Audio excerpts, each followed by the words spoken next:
C'est une histoire de femme. C'est quand même assez remarquable la force qui peut habiter les femmes. J'ai rencontré Nicole en fait par l'intermédiaire d'une amie commune qui me l'a présentée. Ça fait maintenant déjà 10 ans, je crois. Tout de suite, nous sommes très très bien entendus. Le courant est passé. Et puis ce rapport de confiance s'est installé entre nous, ce qui est absolument nécessaire pour ensuite le travail d'écriture. Et ce projet, je l'ai accepté sans hésiter parce que parce que, comme je le disais, la relation avec Nicole, c'est très bien installé sur le plan humain. Ensuite, il y a tout simplement l'intérêt de l'histoire. Enfin, c'est vrai que c'est pas ordinaire. Et puis aussi parce qu'il y avait une dimension historique à l'ouvrage et à ce travail d'écriture, sachant que moi j'ai aussi une formation d'historien. Et en fait, j'ai choisi de raconter l'histoire de Marie et de Nicole en alternance. Quand on lit Marie, Nicole est enfant,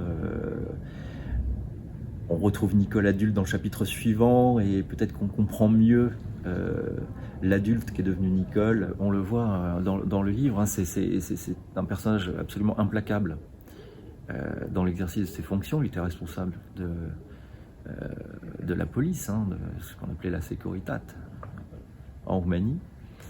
Donc un personnage extrêmement craint de tous et connu dans tout le pays. Mais pour autant capable d'être amoureux. Enfin, donc cette dimension du personnage est intéressante. Après, ce qu'il faut peut-être préciser, c'est que Vlad est un prénom. C'est la seule chose en fait qui ne soit pas réelle dans le personnage. On n'a pas voulu lui donner son vrai prénom pour qu'il ne soit pas reconnu. En fait, on s'est beaucoup interrogé sur le prénom fictif qu'on allait donner à ce personnage, et puis finalement on est tombé sur Vlad. C'est un prénom roumain, mais c'est pas n'importe quel prénom roumain. C'est Vlad Tepes en fait. Donc c'est un peu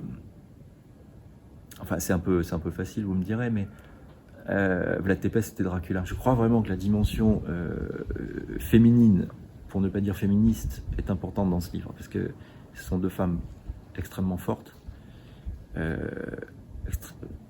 Ces deux femmes qui se battent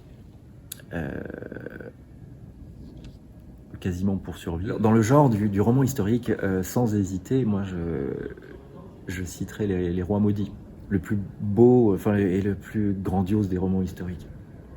Et j'invite tout le monde à le lire. Pour moi, c'est une lecture indispensable, les Rois maudits. J'aime aussi les uchronies, comme récemment le livre de Laurent Binet, Civilisation avec un Z,